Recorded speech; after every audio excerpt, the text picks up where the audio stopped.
Agora sim, dando as boas-vindas para nossa convidada de hoje, já aqui nos estúdios da Jovem Pan, doutora Dayana Rocha Tavares, lá do Instituto da Cicatrização. Doutora, bom dia, bem-vinda, um prazer te receber hoje aqui no Tá Ligado, viu? Bom dia, eu que agradeço a oportunidade de falar sobre um assunto que eu amo e estar aqui, né, nessa manhã com vocês. Legal, e primeiro, até pra gente contextualizar, gostaria que você contasse um pouquinho da sua história, que culminou também aí com o Instituto da Cicatrização aqui em nossa cidade. Como é que foi tudo isso, Dayana? Então, na verdade, eu sou enfermeira de formação e desde a graduação eu já tinha muito interesse por tratamento de feridas. Na verdade, o que sempre me incomodou foi ver a trajetória de alguns pacientes que tinham feridas há muitos anos e aquilo não cicatrizava. E aí aquilo se tornou um sonho dentro de mim, né? Eu falava, poxa, mas eu gostaria muito de contribuir para que essas pessoas tivessem uma qualidade de vida melhor, cicatrizassem essas feridas, né? Não arrastassem isso por tanto tempo. E aí, num determinado tempo, eu tenho 18 anos de formada já, num determinado tempo eu resolvi me especializar, né? Fiz uma pós-graduação na área, e aí fui me habilitando em diversas tecnologias dentro dessa área, estudando muito essa área, e montei o Instituto da Cicatrização, que veio desse sonho, né? É um espaço totalmente voltado para o tratamento de feridas. Que legal, e é algo novo até assim, não é algo habitual, vamos colocar dessa forma assim. Muita gente ainda não conhece ou não entende como que funciona um instituto de cicatrização. Como é que é tudo isso, Dayana? É verdade, muita gente não conhece, muita gente trata há muitos anos e não teve sucesso, e aí as pessoas se espantam um pouco quando eu falo, olha, eu trabalho com tratamento de feridas, mas como assim, né? Então, existe o profissional habilitado para isso, né? Ele é um especialista nessa área, realmente não existem muitos profissionais. E aí o Instituto ele é pensado nisso, né? Então dentro dele a gente tem inúmeras tecnologias, né? Laser terapia, ozonioterapia, as terapias sanguíneas próprias para o tratamento de feridas, várias outras que a gente pode falar um pouquinho sobre elas aqui. Todas elas pensadas em acelerar o tempo de cicatrização, né? Então a minha especialidade é essa, né? A gente se volta para o tratamento de feridas mesmo, para acelerar essa cicatrização, para que as pessoas retornem à sua vida normal, né, o quanto antes. E quais são os tipos mais recorrentes que chegam para você, ou são os principais tipos de cicatrização que são realizadas, né, de procedimentos realizados? Olha, os tipos mais comuns de feridas que aparecem, até porque são feridas mais difíceis, né, são as lesões dos pacientes diabéticos, as lesões venosas e arteriais também, né, aqueles pacientes que já vêm de um histórico, às vezes de varizes, né, e já vêm com esse histórico de feridas extensas. As lesões traumáticas, então aqueles pacientes que sofreram algum acidente. E também aparecem muitas feridas pós-operatórias, né? Então, às vezes o paciente fez, por exemplo, uma cirurgia plástica, aquilo abriu, ou uma outra cirurgia eletiva, aquilo abriu a incisão ali. Entre outros, né? A gente atende todos os tipos. Então, temos as feridas oncológicas, queimaduras, mas essas são as mais comuns. Entendi. E é muito importante que nós tenhamos uma seguinte conscientização. Como você disse, são poucos os profissionais especializados na área e é necessário que se procurem profissionais realmente gabaritados, tal como do Instituto da Cicatrização, né, Dayana? Exato, né? As pessoas, até por não conhecerem, elas tratam muitas vezes de maneira errada. Isso agrava, né? Eu sempre converso isso com os pacientes. Eu recebo feridas com exposição de osso, com exposição de tendão, feridas que já estão muito infectadas. E a gente não precisa chegar nisso. Até porque quando a gente chega nesse ponto, é um tratamento mais longo, né? Traz mais risco para o paciente. Então, quanto antes ele procura, mais rápido melhor é o resultado, né? E realmente, muitas vezes, as pessoas ficam usando aquelas pomadas que o vizinho usou, e isso posterga ali um tratamento correto e efetivo. Essa automedicação, ela atrapalha muitas vezes para que vocês consigam ter um resultado até mais rápido? Ela atrapalha muito, né? Eu recebo vários pacientes que falaram, mas uma vez eu usei essa pomada e aí deu certo, e agora eu usei de novo e não deu. Ela atrapalha bastante. Muitas vezes a gente acaba tendo comprometimentos sérios, né? Por conta disso, porque ficou se usando, porque cada ferida, ela pede, na verdade, um tipo de tratamento, né? E não adianta se pensar que a única possibilidade de tratamento é aquela de passar a pomada todo dia, né? Muitas vezes, na maioria das vezes, não é isso, né? Nós temos outros tratamentos muito melhores, né? Mais efetivos e rápidos. Legal. E falando um pouquinho sobre os tratamentos propriamente ditos, isso porque nós sabemos que está muito em alta sobre a ozonioterapia, principalmente, né? O que é a ozonioterapia e aproveitando já os demais tipos de tratamentos que são realizados? Então, a ozonioterapia, ela é uma terapia que vem do oxigênio, né? E aí a gente tem uma quebra ali das moléculas. E o ozônio, ele trata muito bem as feridas, principalmente as feridas infectadas, né? Ele tem um efeito antimicrobiano bem interessante. E também, de acordo com a dosagem que a gente usa, a gente tem um efeito na epitelização. O que é isso, né? A formação do tecido, da pele. Então, a gente tem essas duas utilizações para ele. Ele tem resultados muito benéficos. Além dele, nós temos a laser terapia, por exemplo, que ativa o processo de cicatrização. Também pode ser usado com efeito antimicrobiano.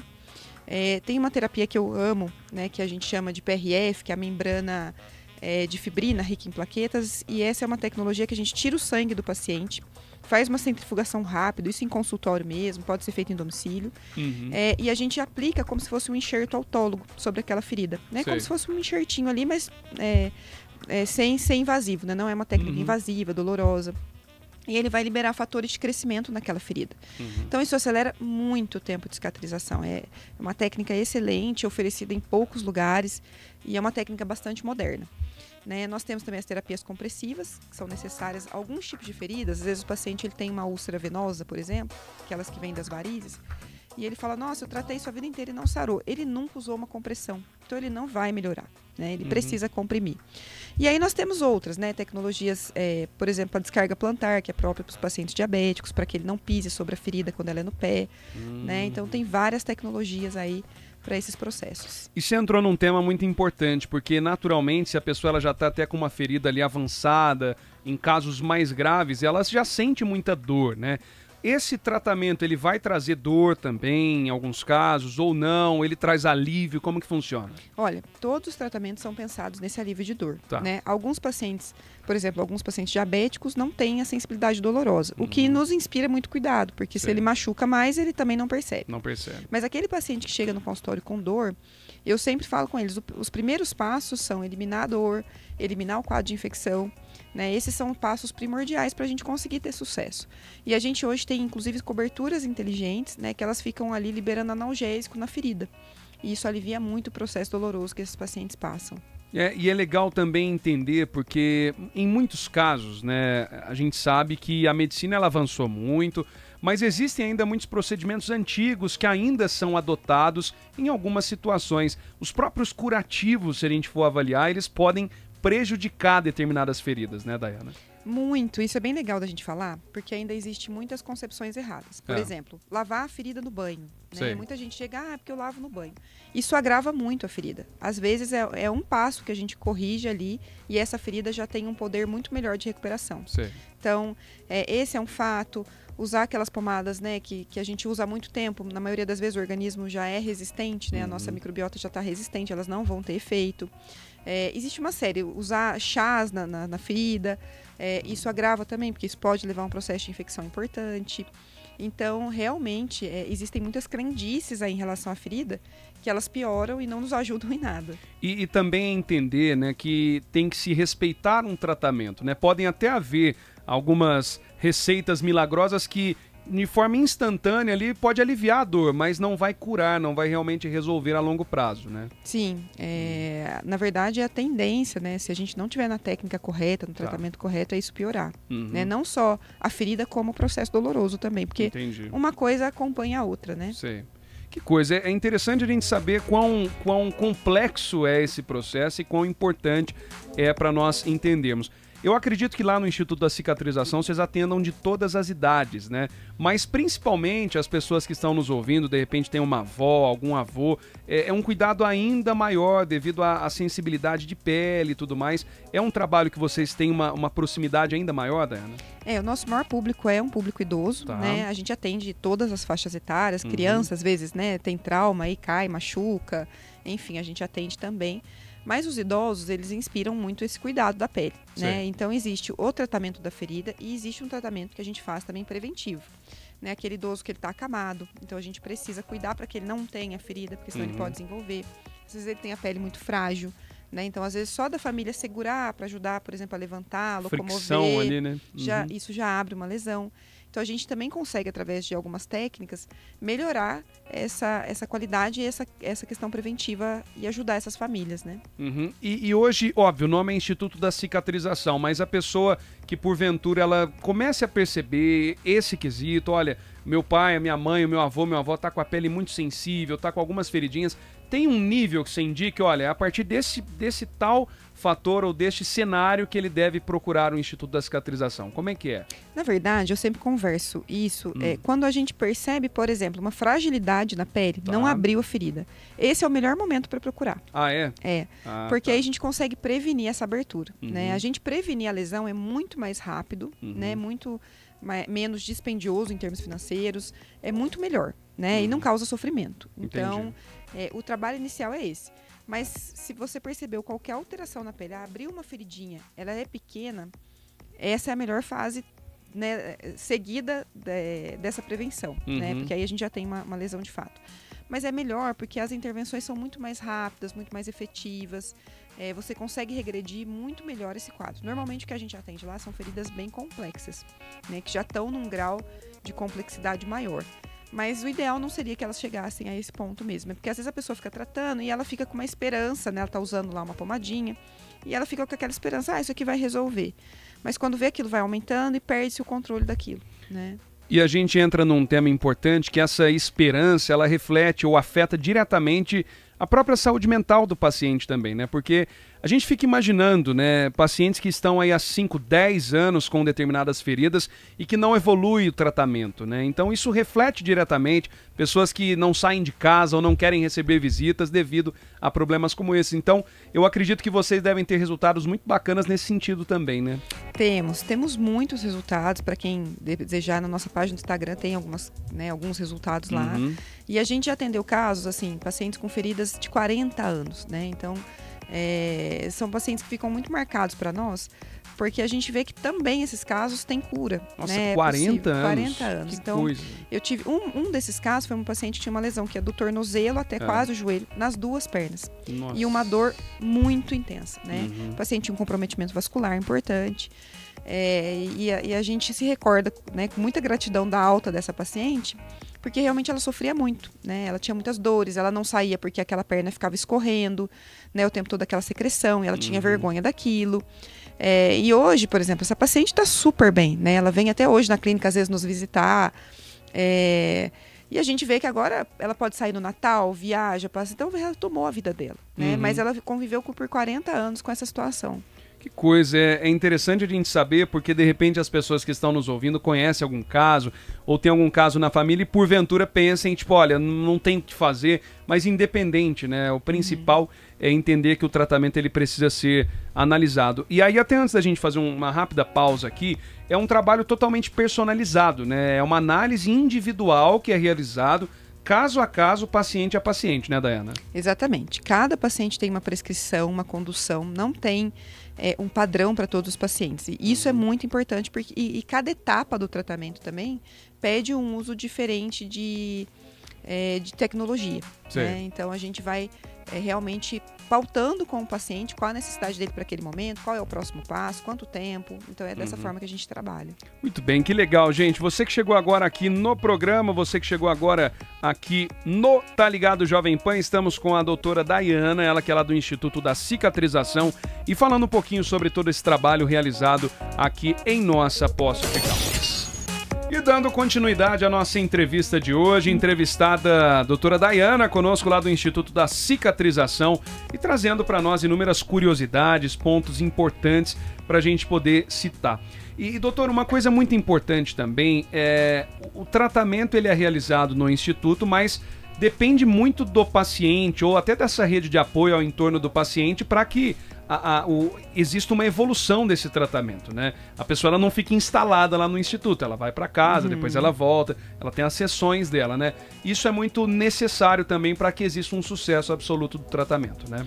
Com certeza, né? A gente, desde o primeiro atendimento, a gente conversa muito com o paciente e com a família, né? Todas as necessidades que esse paciente tem. Então, o que a família vai passar a fazer e ele a partir desse início de tratamento. Então, se é um paciente que precisa, por exemplo, de atividade física, física, ou ao contrário, se é um paciente que naquele momento precisa repouso, como é esse repouso, como intercalar, qual a alimentação que ele tem que seguir, né? Porque isso, às vezes, as pessoas não dão importância, mas, por exemplo, um paciente com déficit nutricional, ele tem repercussão muito grande na ferida, né? Então, tem pacientes que eles não cicatrizam, por exemplo, porque eles têm uma carência de zinco. Vou citar o zinco como exemplo, né? É um paciente que ele não tem cicatrização. Então, a gente normalmente faz toda essa análise, pede todos os exames, tudo que for necessário para aquele paciente que precisa, porque não são todos que vão precisar. E aí a gente traça as estratégias de cuidados com esse paciente, com a família dele, né? Lembrando também, uma coisa importante, que a gente atende dentro do espaço físico do Instituto, né? Que é ali próximo da Santa Casa, na Rua Maranhão 221, no edifício Acrópolis. Mas também, quando é necessário, a gente atende no espaço domiciliar, né? Porque tem algumas pessoas que não conseguem, né, mais sair de casa, estão acamadas, ou até mesmo com uma dificuldade para ficar se locomovendo, né? E nós atendemos também nos ambientes hospitalares, né? Então, quando esse paciente precisa, a gente também vai até o hospital, faz essa avaliação especializada. Tá, e falando um pouco sobre as prevenções que a gente pode fazer e até para indicar o pessoal que está nos ouvindo aqui no programa, de repente tem alguma pessoa, seja mais idosa, ou com diabetes, ou com alguma doença vascular, ou até com obesidade, né? São pontos que a gente precisa de alguns cuidados especiais antes de que chegue até um ponto de tratamento propriamente dito. O que você pode indicar para todos esses casos? Olha, pensando em prevenção, eu acho que um cuidado importante é o que a gente falou da alimentação, né? Então, evitar mesmo uma alimentação muito inflamatória. Isso é bom para evitar uma ferida, como isso é muito importante para a nossa saúde, né? Então, evitar fritura, evitar os embutidos, né? Procurar ter uma alimentação proteica é importante, né? Para a pele. Então, a carne, o ovo, eles são importantes, né? E aí, quando o paciente tem uma ferida aberta, a gente já continua com essas recomendações, mas aí já tem ajustes a fazer, né? Então, a alimentação ela é importante. A hidratação é muito importante. Eu recebo muitas pessoas que não bebem água. Bebo muito pouquinho, bebo 2 copos. Isso não existe, né? Então beba água antes de sentir sede, né? Eu até gosto muito daquele paciente que ele usa garrafinha, porque ele consegue mensurar, né? Então de repente põe uma garrafinha ali do lado e conta essas garrafinhas, né? Para que ele beba a quantidade certa ao longo do dia. A atividade física, ela é importantíssima, né? Então o pessoal fala muito da questão do repouso, elevar as pernas, que para alguns casos existe a indicação. Mas a atividade física ela é extremamente importante. E a atividade ela é pensada em cada paciente, né? Eu não posso pegar uma pessoa que de repente já está um pouco mais debilitada, com um pouco mais de dificuldade para andar e querer que ela faça a mesma atividade de um jovem atleta, né? Mas a gente consegue adaptar as atividades para as diferentes idades. Isso também é bastante importante. E falando um pouquinho, né, sobre os casos mais graves, até para alertar mesmo, pessoal, o não tratamento adequado, ele pode chegar em casos até de amputação mesmo, né, Dayana? Pode chegar em casos de amputação, pode chegar em casos de morte, né? E muitas vezes essas amputações, né? Eu sempre comento assim, a amputação, depois que ela acontece, a gente vai trabalhar para que esse paciente se reabilite, tenha uma vida mais próxima do normal possível, né? E a gente consegue isso hoje em dia. Mas a gente não precisa, em grande parte dos casos, passar por isso, né? Então, é mesmo importante que se procure o quanto antes. Eu tenho pacientes que amputaram e tudo começou, às vezes, com uma retirada errada de cutícula. Você tá brincando? Né? E isso culminou numa ferida, que culminou numa infecção, que ele deixou e acometeu o pé, e isso culminou numa amputação. Então não é um paciente que precisaria muitas vezes ter chegado num estado tão grave. Às vezes esse paciente tem uma dificuldade circulatória, né? E também, aí ele faz uma lesão, como a circulação é ruim, ele acaba indo para uma amputação. E um outro alerta também, eu já atendi casos de pacientes que chegaram com feridas oncológicas, né? As feridas que são tumores. E às vezes esse paciente ficou tratando aquilo como uma ferida de outra etiologia, né, achando que era uma outra causa, e era uma ferida tumoral. Então, quando a gente às vezes atende esses casos, esse tumor ele já tem outras consequências para o corpo, né? Ele já se alastrou, e aí esse paciente também requer um tratamento muito mais sofrido do que teria sido se a gente tivesse descoberto no início. Gente, não é brincadeira, né? A gente tem que realmente levar com muita seriedade. E vamos passar o serviço para o pessoal, aqueles que quiserem conhecer o Instituto da Cicatrização, de repente tem algum ente que deva ir até lá, passar por uma avaliação, ou a pessoa que estiver nos ouvindo mesmo, como que ela deve fazer, endereço, telefone, Instagram, WhatsApp, tudo mais aí, Dayana? Tá, o nosso telefone é o DDD 35, né? É 988146634. Né? Então pode mandar por WhatsApp, pode ligar, esse é o número que nós temos. Repete para nós, por favor. 359-8814-6634. Perfeito. Tá? Nós temos também a página do Instagram, então Instituto da Cicatrização. Quem quiser seguir, né? A gente sempre divulga ali os casos, as altas de pacientes, dá dicas, né? Então, na medida do possível, a gente vai conversando com o pessoal também. E nós temos também, né, a página do Facebook, para quem quiser nos seguir. E esses são os contatos mais comuns, né? E se o pessoal também quiser, o nosso endereço é na Rua Maranhão, 221, é a sala 7, ali no edifício Acrópolis, bem próximo da Santa Casa, um acesso bem fácil, logo ali no térreo. Maravilha, gente, que bacana. Doutora, parabéns pelo trabalho, obrigado pela presença hoje conosco, sucesso aí nessa grande parceria que se inicia também junto ao Grupo Cioff de Comunicação, a Jovem Pan, a Band e a TV Plan. Obrigado, viu? Eu que agradeço, muita oportunidade de ter estado aqui com vocês. Valeu, é isso aí, hein? Hoje com a doutora Dayana Rocha Tavares, lá do Instituto da Cicatrização, no programa Tá Ligado Jovem Pan. Tá ligado, Jovem Pan.